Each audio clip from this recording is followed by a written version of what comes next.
Hi everybody, this is Kelly. I'm one of your TAs for this fun class that we're all involved with, um, Digital Tools for Contemporary Art. I hope you guys are enjoying it as much as I am. It's really kind of a unique format and really a great survey of everything, all the tools that are out there for us as artists now. So today I'm going to do a quick tutorial, an overview of Adobe Premiere Pro, which is a film editing software that's part of the Adobe Creative Cloud. So it's kind of nice because it's integrated with that, and it's what I use the most in my art practice, so I'm very familiar with it. So if you guys want to get into it and you have questions, again, reach out to me because I can help you out. So when you open Premiere Pro, this is what you'll see, and you have your most recent projects up here if you want to go to them, but we're going to go ahead and we're going to start with new project. And then you're going to see this little dialog box.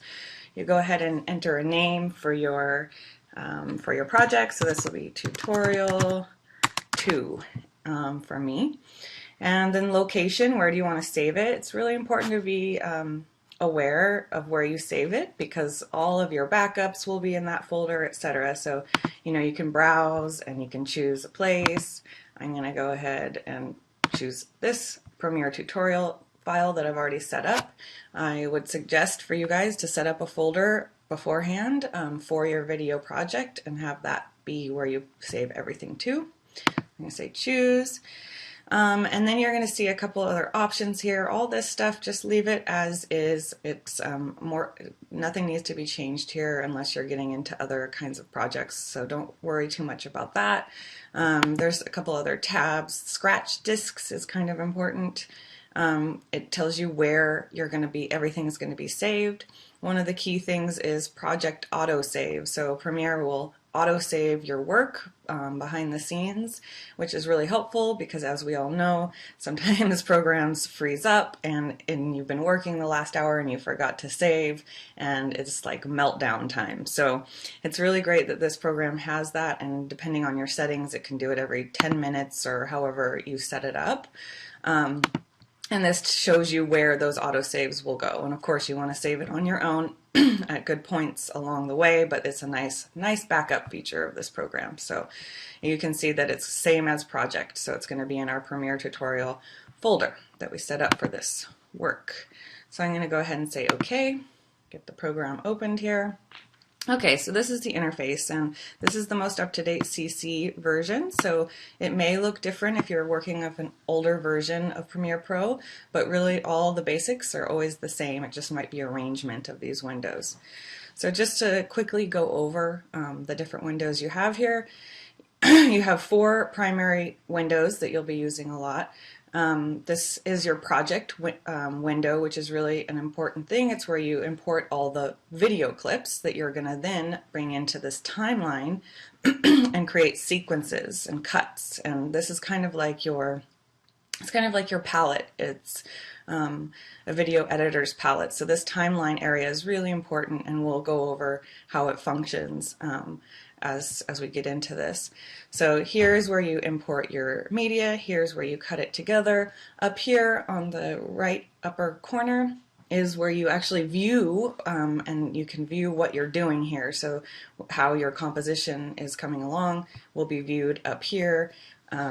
Over here there is a process for scrubbing through video clips and choosing what section of the clip you want and then dragging it to the timeline. So we'll go over all this in real time, but just to give you an overall sense of these 4 main windows. And then of course you can see, like a lot of these programs, there's different tabs within these windows, and I'll briefly go over what those are. But the primary ones that you need to be familiar with are what the default is, and it comes up right away. Okay, so import media to start. That's where we start. We need to bring in video clips. Premiere is pretty flexible. It works best with like MP4 files, video files, but you can bring in lots of different files, MOVs, APIs, all these different files can be brought in. So there's 2 ways to import media into the program. One is up here, File, Import, and then you would go in, you would choose your media. I have a couple clips ready for us to look at here. Another way to do that would be to go to the media browser, which is the next tab over, and you can actually see your computer files and choose your desktop, which is where mine is, and you can go ahead and choose from here and import media from here. But I'm going to go ahead and say File, Import, and I'm going to choose these 3 clips, P4 clips, and I'm going to say Import. And you will see that this dropped those clips into our little viewer here, our project viewer. And yeah, some of these are from my work in Peru when I was doing filmmaking over there, so I thought I would use some of my fun clips and we could make a collage in this tutorial out of them. So these are the thumbnails. You can see as you roll over them, you can actually see what the footage looks like, even here in this little window, which is kind of a nice feature. Just want to point out, you can also have it be a list form, or so that, you know, when you have lots of media, sometimes you want to see it all in a more compact way. I'm going to keep it with thumbnails. You can make these thumbnails bigger or smaller with this slider. So there's lots of different options here. You can also make folders to keep things organized. Today we're only starting with just 3 clips, so we won't need folders, but down the line, if you're doing large projects, you definitely want to try to stay organized because it increases the efficiency of your workflow dramatically. You can search for things in here, and of course you can throw things out. Okay, so here is our media. So the next step is to actually create a sequence, your first sequence. So what I suggest is first importing your media and then going ahead and just dragging and dropping onto the timeline like that, and all of a sudden you see that this becomes populated. The reason I suggest starting a sequence that way is because then it will start a sequence that has the exact settings of your video clips, the ratios and frame rates. So it'll automatically do that for you. Another way to start a sequence is this little guy down here, New Item. If you click on that, it gives you a bunch of different options that you can create. You can say, I want to create a sequence. And then you're going to be faced with one of these dialog boxes, and you know, sometimes you know exactly, oh, I have a DSLR footage, I know it's 1080 and it's a 30 frame rate, and so then you could say okay, and you would start, this is an additional sequence now that I just started, and then you could drag and drop as you want. Just the extra challenge of that method is that you need to know what your video clips, the format is in, and be precise about that, otherwise things will be squished and weird looking. So one of the easiest ways is just to drag a clip right in, so it's, you know, it's all set up. If you ever do come into trouble where you choose the wrong sequence settings for your media, you'll get a warning that says sequence settings are different than media settings, and do you want to change your sequence settings? And I would, of course, would say yes, so that everything lines up. Okay, so we've started a timeline now. You can see up here in the right upper corner that you can see what is on your timeline. This little cursor, you can roll through it. You can also press the space bar and just let it play. This is in the Andes, really beautiful spot. I was driving by in a bus and was like, whoa. So that place, I tell you. Okay, so that's your timeline. I want to kind of go over it. I'm going to make it bigger. You can see how I'm moving the size of these windows. They're all sizable, which is nice because if you're focusing on a certain thing, sometimes you want to be able to get a larger view of it. So you can see how you have different tracks here. You have V1, V2, V3 that go up, and A1, A2, A3 going down. As you can imagine, V stands for video, A stands for audio. So this track is the video track, and this is the associated audio track. And you can layer these things, so you can have stacked videos in these different tracks, and whatever is on top is what you will see on your actual export on your video composition. So just keep that in mind. That's how it functions. With audio, you can also layer in different tracks of audio here. Sometimes I use light music with natural sounds from the environment and mix them together, and you'll hear all of the audio tracks mix together, and there's different ways you can do that to where it can be really a beautiful process of mixing different sounds to get a feeling across. So that's kind of how these tracks function. So for instance, just to give you another view of this, I just brought in this. Now that video, it'll go from here to that because that's on top. So, and you can do this beyond this. You can still make more and more tracks above. So you can have quite complex compositions. It's very flexible. So other things about this little side panel, you can lock things if you want to only work on the videos above here and you don't want this to be messed with. You can turn off things where you don't see it actually played back in the playback window. And if you exported, you wouldn't see it either. This is the mute button. Say I don't want to hear this rumbling of the bus, but I want to hear the track below. I can just mute it out, etc. And then another kind of cool feature here is all of these tracks are expandable, just like how all the windows are expandable, and you can get more detail. This is especially useful for the audio track. This is just not very much audio. You would normally see little audio track movement in there, and you can play with volume levels and things like that. You can keyframe it. Keyframing is like putting a point here, and changing the level very precisely, etc. So I'm not going to get into audio mixing today because we're just trying to get an understanding of the main interface and how it functions, but just I wanted to point these things out so that if you're really interested in any of this, there's lots of tutorials on the Adobe website that can take you through the more detailed look at this program. It's really powerful, and I enjoy working with it a lot, so I would encourage you to do that if there's anything that sparks your interest of this during this brief overview that we're going to do. Okay, so these are the tracks. You can see you have your cursor. This is a really important piece. Over here is our tool list, which is associated with our track. The number one tool you'll probably want to use is the cut tool. So you can cut different clips to different sizes by pressing this, and you go over here and you see that it cuts right through. And now you have 2 clips from one. So that's like the number one thing editors do, is cut things up and realign them to tell different stories, to create visual metaphors. So that cut tool is the number one importance thing over here. And then you have your selection tool. So that's another thing you can do, kind of like in Illustrator and Photoshop, where you lasso around what you want to choose and move using that selection tool. I'm not going to go over all the tools today because I don't think you'll be utilizing them in our project this time around, but they're pretty straightforward, and again, you can look up any of these tools and find out exactly how they function.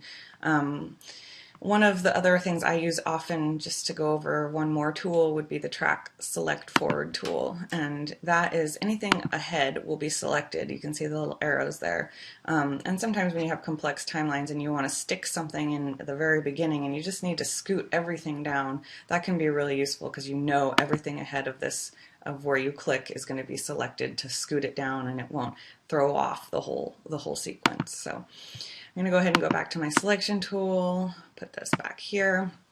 Okay, so that's the basics of this timeline interface window, and it's pretty useful. So here is also one other thing before I forget, is this snap tool. So that's another thing that I often play with. When you have it on, when it's blue, the clips actually snap to each other. You can see how it snaps to the next clip, so it's precisely after that. If you want a little bit more control and you want to just have it go a little bit past, or have a little bit of a blank spot in between, or whatever it is you're going for, it's easier if you turn off that snap function because you have a little bit more precise control. So I just wanted to point that out. Okay, let's see here. I think we're good here for now. So now let's just kind of go through the process from the start. I'm going to go ahead and clear this out.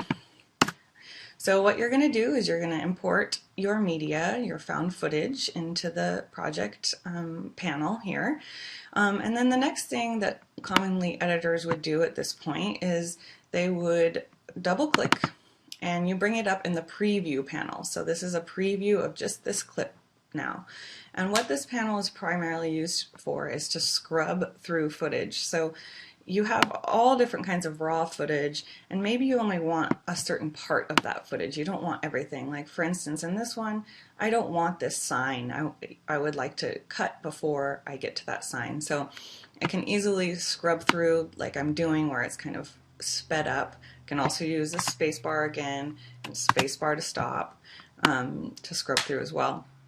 And so say I want to start here. I can either choose this little mark in tool down here, these little brackets, or I can say in, I. That's the shortcut. You press I. And then I want it to go right before I see that. I'm going to press out. So now I have that chunk of this clip selected, and I can now drag this down into my timeline, pre-cut and ready to go. And another thing I'll point out is you can drag, they have these little icons below indicate you can drag just the video down, or you can drag just the audio down, or if you want both, you just grab from the middle and boom. Now we have our clip on the timeline, it's pre-cut, and you can see it up here and how it looks on the timeline. So let's go ahead and do that again. So let's see, I'm going to go after it shifts to this angle, I'm going to say in, and I want it all the way, yeah, I like that fanned ending, so I'm going to go ahead and go out here. And I'm going to, I think I want to cut it before it goes black, so I'll go out here. I'm going to pull this down to my timeline, it's going to snap to, and now we have both of the clips together like this. And finally we'll do the little spider footage here, and we scrub through, and I want the spider to come down and swing, swing, swing, and that's probably good. And I'll go ahead and say out, because I just want, the in is from the beginning, and so I just pressed out, and I'm going to go ahead and bring this down to the timeline. Okay, so now we have 3 clips in the timeline.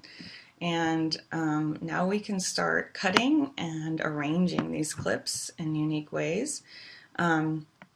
So we went over how you can use the razor tool. So I could come over here and say, so what I'm going to do is I'm going to make a collage where I go back and forth between these different pieces of footage to kind of get an interesting sense of movement and biological activity that may be happening on the landscape at a closer scale that we're not seeing at the larger scale. So I'm just going to cut it all in and make kind of a video collage, which is similar to what you guys will be doing as well. So I could come over here and I could say razor tool and cut. I can do it that way. However, I think one of the more efficient, or what I do mostly, is use this cursor actually. So I can scrub through and say, oh, at about here I would like to change to another scene. And you can say Command K, and that will cut through exactly where your cursor is, so you know precisely where you're cutting. And that can be really useful, because it's just a quick and visual way, because you're watching up here, oh, I want to cut here, Command K, and it cuts right through. If you ever wanted to just cut the video and not the audio, you can always use these little lock things, and lock toggles, and then you won't cut through both, you only cut through the video. So again, Command K and this little cursor guy, super important as part of your workflow. It does the same function as your razor tool, but it just works a little bit differently. And again, you know, you can see the razor tool cuts across too, just that same way. Okay, so I'm going to go ahead and go back. I just did Command Z. Now what I'm going to do is I'm going to cut these in half and intersperse them. So Command K, because this is an abstract. If you were doing an actual documentary or film, you would have to be thinking about, oh, they just finished that sentence, let me cut there, and put the proper B-roll that kind of corresponds to what they're talking about, etc. But right now we're kind of playing around with doing a more abstract video composition, so I'm doing just based off of intuition here. So now I've cut these different clips up. Oh, and I had, oh, interesting. Anyway, so what I can do is I'm going to go ahead and lasso around. Oh, actually, I'm going to use my track select forward tool. And you can see now I have everything selected, and I'm going to scoot it down. Go back to my selection tool, which is V, just like it is for all the other Adobe programs. And I'm going to go ahead and bring this clip over, and now we have two different clips interspersed, right? Let's see, and I'm going to go ahead, and for some reason this didn't cut my audio track, so that could be troublesome, because if I pull this, you can see it's going to pull this whole audio track piece and override the next one. So let me see about this. I forgot my cut tool. There we go. For whatever reason it didn't cut through, but I just fixed that. So now it's good to go. Select it with my little lasso like so, and move it on over. And select all these, scoot them over. I could, if I wanted this to show up first, I could put it above, and that would take us from here to here to here. But I'm going to go ahead and keep it on the same track. You see how my audio got left behind with this? It's because they weren't grouped. So let's see here. You can group and ungroup audio. So if you click on it and you say, I think it's unlink, that's what it is. So link and unlink, and it's the L, Control L. You can delink, decouple audio from video. Fairly easy doing that. For whatever reason, this one it was decoupled already. Okay, so now we've done the basics. We've cut it up. We've created a kind of a collage type look, as you can see. One other thing, as far as like massaging clips into the forms that you want them, another thing is you can see my cursor changes to a little red arrow when I get to the side. I can pull this clip out depending on how much footage is left to pull out, because you remember how I cut out a certain piece of this clip. Well, say, oh, I want actually a little bit more. I can pull it out here and I can have it be a little bit longer, or oh, I want a little bit less. I can pull it out here. So that's another way of modifying your clips, just to keep in mind. Okay, so now we have a little collage that we put together. I'm going to go ahead and pull it out here so I can see what it starts to look like. Press the space bar.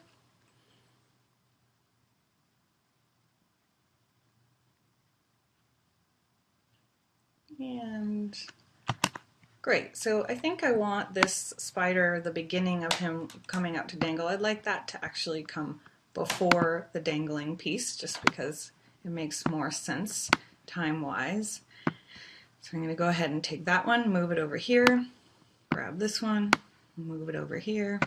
Again, my little snap function is on. Okay. Oh, now I want to link these, so Command, I'm going to grab the two. I want to link the audio and the video, Command L. Now they're linked, so now when I move the video, the audio should come with it, so it's a lot more convenient.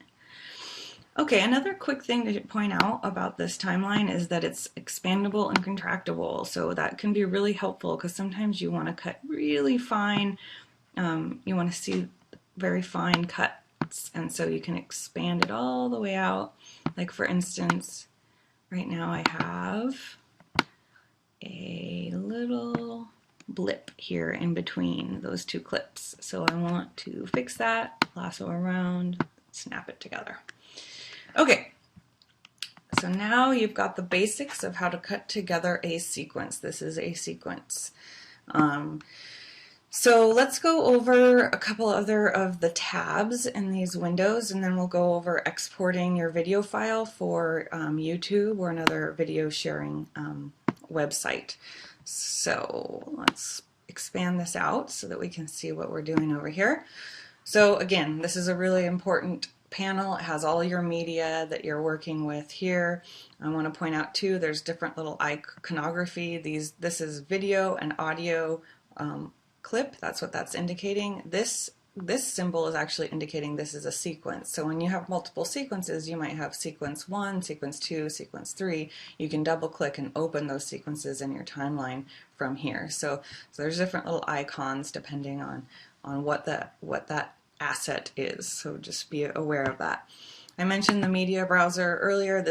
You can easily bring in import. You right click on any file that you might want to bring in and you can say import and it'll dump it over here in your project panel. Libraries, this is like assets that you can get from Adobe Stock. Maybe there's an icon or something for the title page that you want that's more of a static image or a certain color background, color themes. So that's what that library panel is all about. You guys won't be getting into that now, but just to be aware that that exists.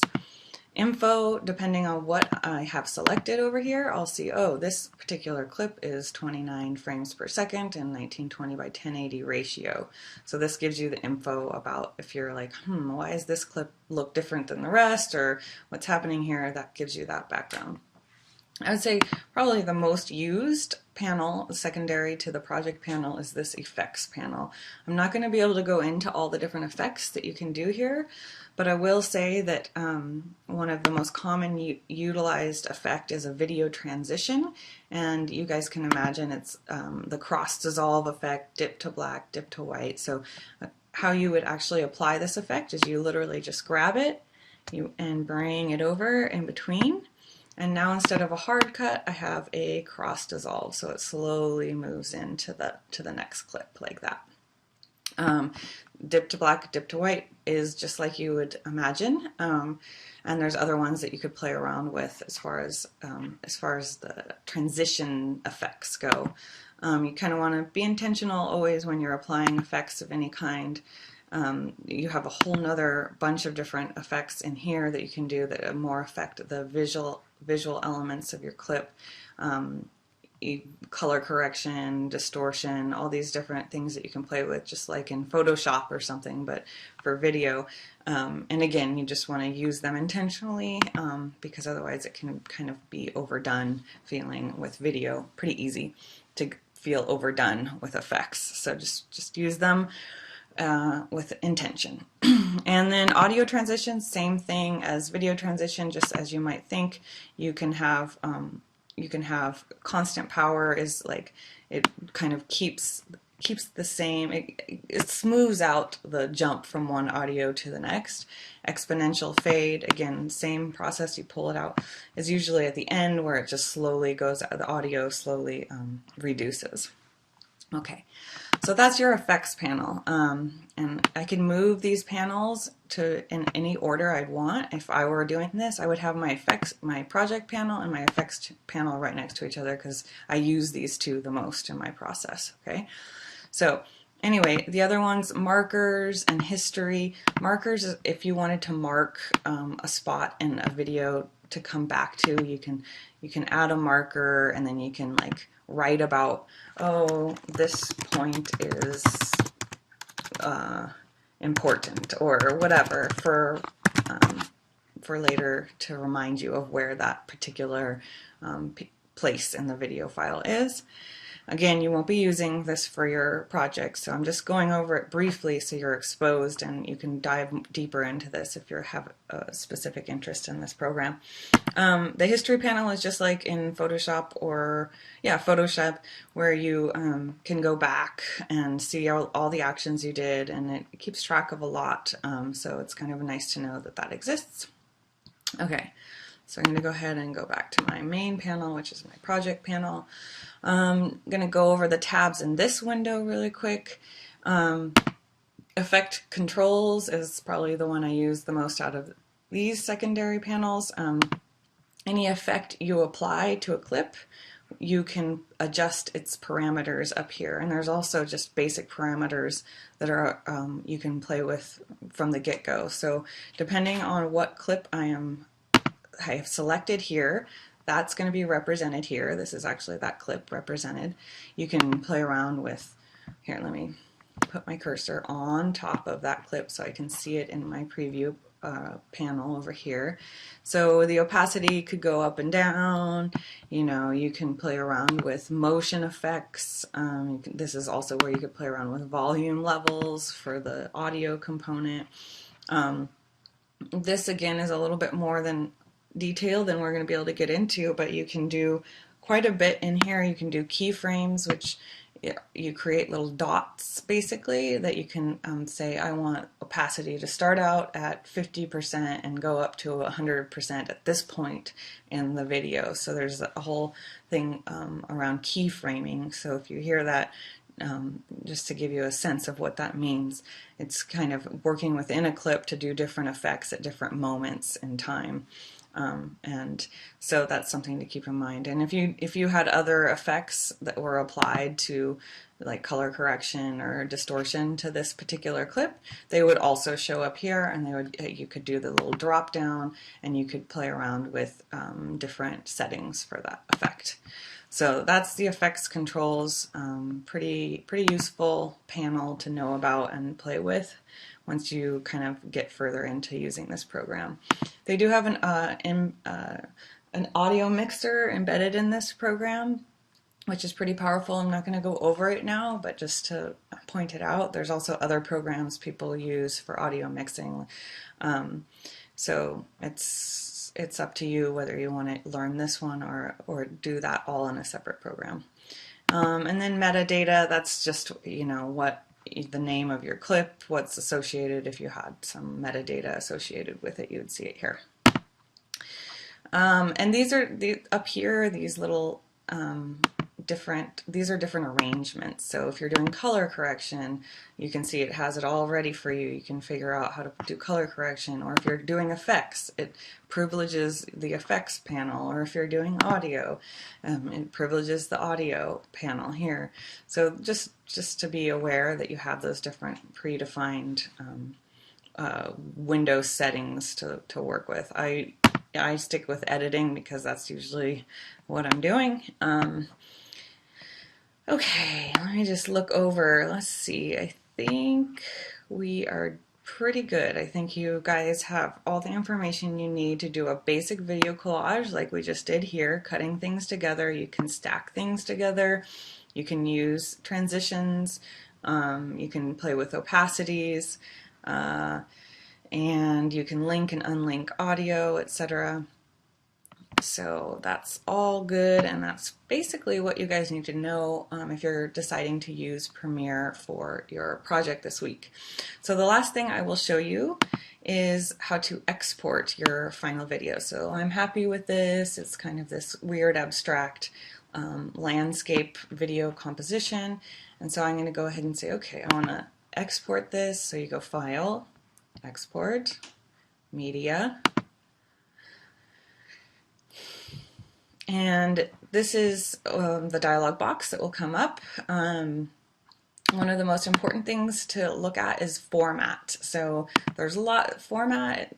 These are called codecs, and codecs are kind of complicated to understand because they're very finicky. But the two key things to know about this is if you're creating a video to be on a web page, you want to choose H.264. So this is a codec that compresses your video file in a way that it doesn't lose too much quality, but it allows it to be small enough to be played efficiently on the web. So any YouTube videos, any Vimeo videos, anything like that you're putting on the web, which is most things these days, you want to go ahead and export in H.264. There's other things you can do. QuickTime, which would be a MOV. You can do, MPEGs if you're doing DVD work. There's lots of different options, but I would say for me, I use QuickTime or H.264 the most, and it pretty much covers everything I need to do. Okay. Here you have the output name. If you wanted to change that, you would click on it, you would change it, and you would say finished collage save it in the Premiere tutorial folder that I have set up, keeping it all together. I do want to export video and audio. Shows you where it's gonna go here. This can all be kept the same because it's all immediately populated from what you have, which are just the different settings and width and heights and stuff. This, if you wanted to double check you have everything, this is where you can check that. If you did have just one clip highlighted and selected on the timeline, you would only export that clip. So be aware of that. Make sure you either select everything or nothing, and then you'll export the whole timeline. And then I just say, go ahead and export. And because it's pretty short, it'll only take a few seconds. If it were longer, sometimes this can take a little while because it renders everything first and then it exports it. And now it's exported, and I'll go to my little folder on my desktop and look for the tutorial folder that I made. Premiere tutorial, there it is. And finish collage is here, MP4. Click it, and there you have it. And now this is ready to go ahead and be added to, it can be uploaded to YouTube. So yeah, so that's the process. If you guys have any troubles or more questions, reach out to me. This is Kelly again. I hope that this helps you at least get familiar with the overall interface, and I wish you the best of luck. You guys got this, and really glad to be working with everyone in this class. It's really a unique format, and I know it can be challenging in some ways, but I think that we're really able to cover a lot. So yeah, have a good time with it. Cheers.